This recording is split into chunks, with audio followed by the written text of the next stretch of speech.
for what you've been in so many people's lives.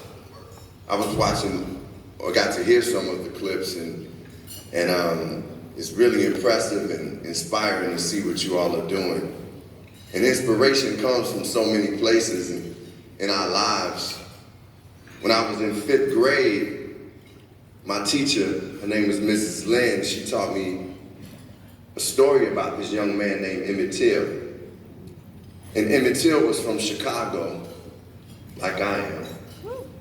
And this story, which is a true story, took place in the 50s when Emmett Till was 14 years old, and he went to visit his family down in Mississippi just for a summer vacation. As I was reading, I couldn't help but to relate to Emmett Till because he was from Chicago like me. I was 12 years old when I was reading the story.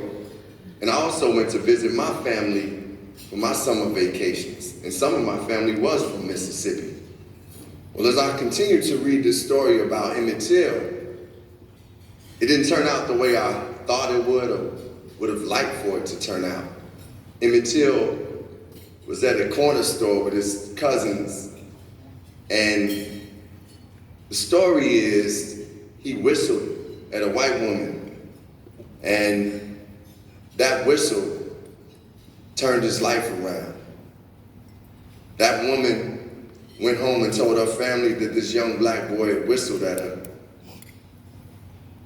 And his family came, her family came and sought him out, found out where he was, took this young 14-year-old boy, beat him to death, and threw him in a river. As a 12-year-old, this is a story that was shaking me, it shook me. And what shook me even more was Mrs. Lynn, our teacher, decided to show us the photos which Emmett Till's mother made sure he had an open casket so the world could see what hatred could do. Well, at 12 years old, I felt like my life, when I looked at that picture of Emmett Till and realized that because of him just being a young black boy, and whatever he did at that moment, ended up taking his life, I felt that my life had to be worth something. I felt like I owed it to Emmett Till and those who had came before me. I felt like my life needed to honor his by being something in life that can mean something to other people. So I took that inspiration and started moving forward. It wasn't the type of inspiration you think of like, yes, the world is joyful, but it was an inspiration that came from pain, that came from struggle, that came from connection, that came from duty, that I had to do something in this world. I would grow and evolve and come to find out that there was somebody else that would inspire me. And this person did live his life and was full and bright, and he changed the world by who he was and his spirit.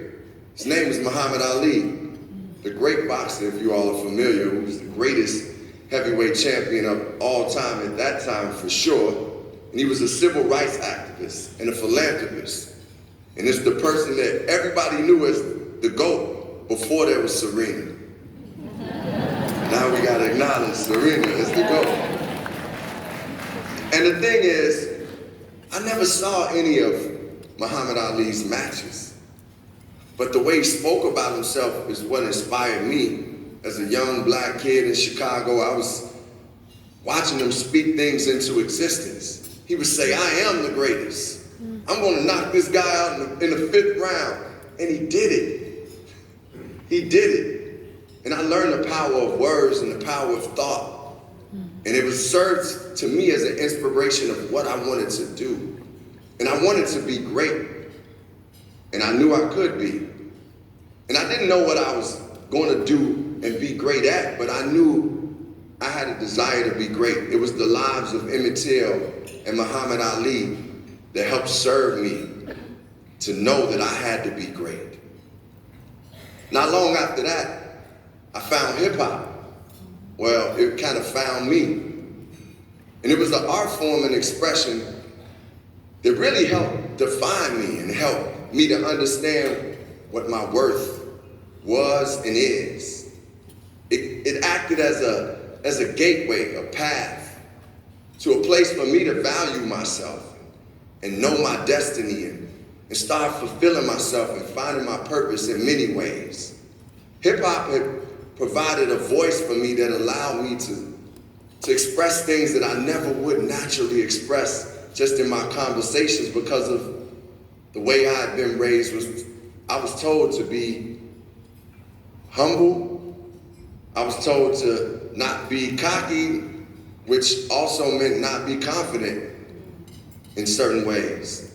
But hip hop gave me that avenue, and it reminded me of what Muhammad Ali had been doing for my life. And that helped me to notice something that I was passionate about, and it was a great expression for me. And then that passion evolved into something that was purposeful. I realized it to be a purpose. It came from my passion to a purpose.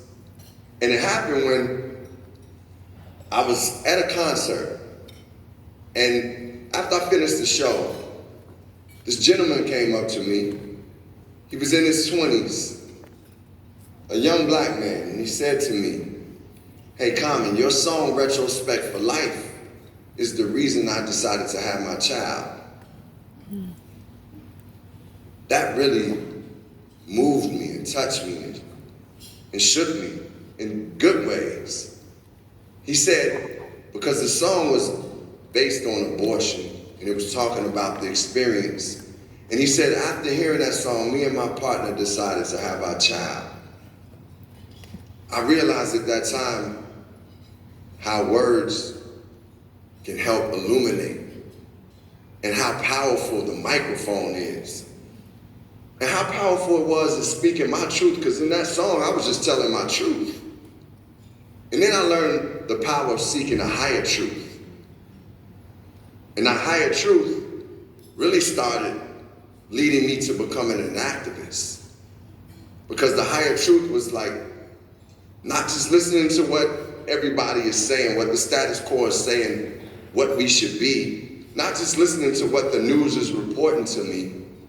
Not just listening to well, we didn't have Instagram and all that at the time, but what the chatter was, but just really seeking a higher truth, a truth that would exist beyond just the moment, a truth that would always be here, seeking a higher truth that exists in all of us.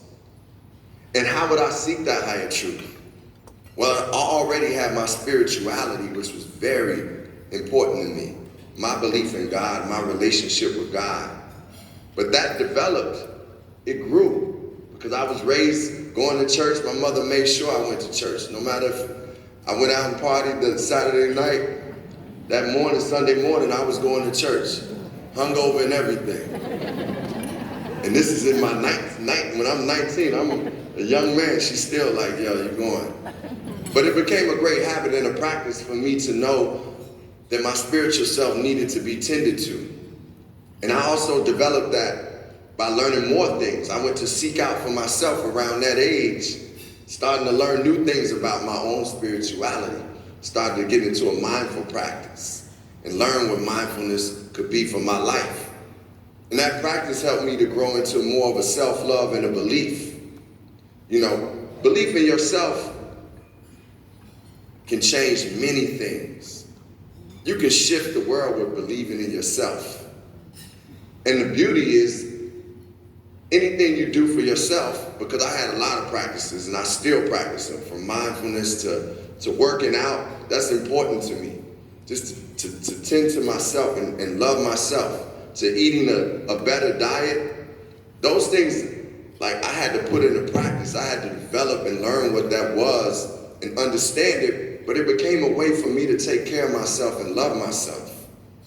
And it's something because we all in here, because we want to do better and do better for the world. But it actually does start with you. It's like the more we're kinder to ourselves, the better we are to others. And there is no activism without self-activism. Ambassador Andrew Young, who was very close and was part of the civil rights movement, but worked very close with Dr. Martin Luther King Jr., said to us at a rehearsal for the movie Selma, he said, "What are you willing to die for? Live for that." What are you willing to die for? Live for that. He said, we were willing to die for freedom, justice, and equality. So we live for it each and every day. I went home thinking, what am I committing my life to, and what am I willing to die for? And am I really living up to the service that I claim? Because at the time, I was being called an activist. I was being called a person that's a man of the people. But was I dedicating myself to that each and every day? I know at Hopelink, you all are here to serve. And it is evolved in service. And I want to acknowledge the work that you already have been doing and how you're continuing to evolve and grow. But I do believe that service and evolving requires us to dig deep. It's like you reach that one moment and you're like, we've done some good things, but it has to go deeper. And the deeper you go, the lower you have to reach. Because it's like the more opportunities and the more exposure you get, that means you're actually creating an opportunity for others. And if you reach low, you're creating an even bigger journey and path for people to get to that level. Meaning, you are actually gaining more ground by the lower we reach.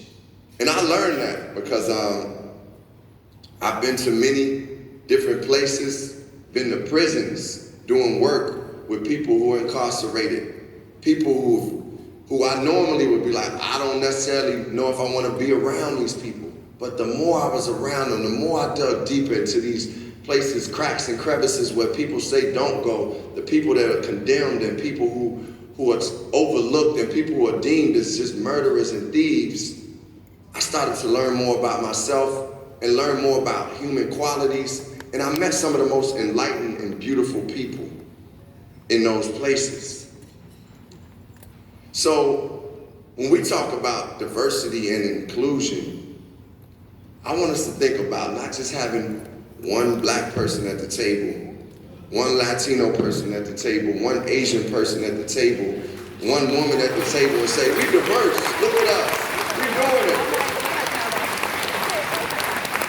But think about diversity within cultures and people.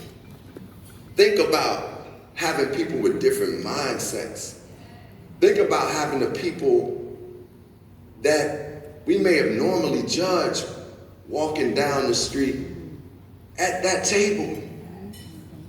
Some of the greatest wisdom I got in my life came from my uncle, who was a beautiful man, but also was an addict. He died of AIDS because he was addicted to drugs. One of my favorite wisdom givers around my neighborhood was a guy named Duck, who was a drunk, but he also was a good human being and a good man. And he would share wisdom with me each and every time he saw me. And times where I was dealing with a lot, Duck would say the right words to me. And it allowed me to know the truth, and God can speak through any and everybody. So I'm saying to Hopelink and all of us here, like, this is our time to reach and dig deeper.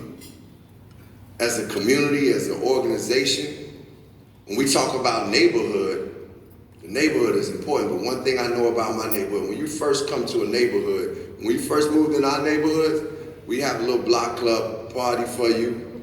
You get a little love, but we also would come and get to know you and get connected with you. People would bring you food. People would cook for you. You had uncles and aunts that would make sure that you were doing the right things, speaking their piece.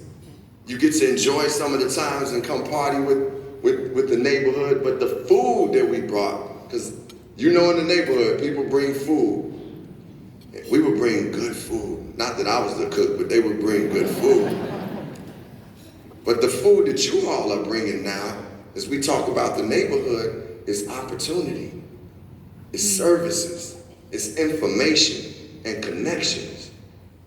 It's taking that time to stop when somebody says something to you, but you know they may not know anything about the business that you're in, and just giving them a word of wisdom or giving them the time of day. It's making sure that the programs and the places that we're going to are in some of the most dire and difficult situations in communities. That is feeding the people the right way and digging deeper and going to places that we haven't been. What really definitely changed my way of thinking with that was coming in contact with people who I normally hadn't been around. And as the great Brian Stevenson says, it's important to be in proximity. When you're in proximity, you ensure yourself that all voices are heard. And we always say, let our voices be heard, all voices. It's really hard to articulate or to really know what a voice sounds like unless you get into the presence of it. So, I'm encouraging us to be in the presence of all. And many times, you know, it's just a simple sparkle in the heart to know, like, okay, this person is different from me, but I'm gonna take some time. It happened to me when I was in Ohio. I was at this Dave Chappelle event. He has like great events, by the way. He just has great. But we were about to go canoeing. We were in Yellow Springs, Ohio. And we decided to go canoeing, which was something that I don't normally do. I'm from the south side of Chicago, but I was looking forward to it because I like nature. Well, on the ride, this gentleman who picked us up to take us was somebody who I would consider, me and him didn't have much in common. But as we rode for 40 minutes to get to the river, we talked about different things in life. And I come to find out, after he didn't even know who Common was, to be honest, and he just was like, okay, this guy's, you know, cool. First we were silent for the first 10 minutes, and then the conversation started to evolve. And I got to know him better. And this same person that I normally, probably in any other shape, form, or fashion would think is against me, we started to connect, bond, and understand each other. And even if we didn't agree at every point, we still had something that we could agree and bond on. Later, he found out that his daughter was a fan because his daughter's friend had just passed it. And his daughter's friend had told them to listen to my music because he had been listening to it before he left the earth. And that touched that gentleman, and it touched me.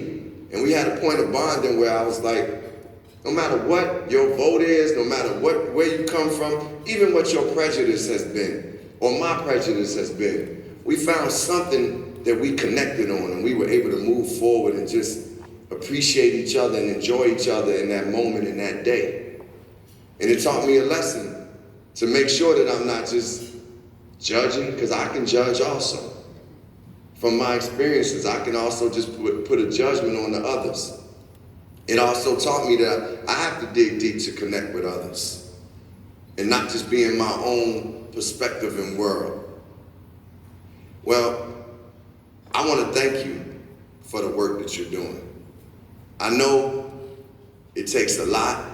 It's a lot of sacrifice. It's a lot of hard work. It's a lot of digging deep. Your family sometimes doesn't get a chance to see you as much. But it's important work. Service is important work. Us pushing each other to be better is important work. And as the great Muhammad Ali said, service to others is the rent you pay for your room here on earth. Service to others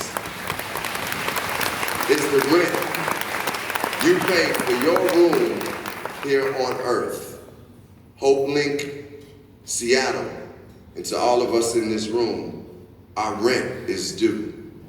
Thank you.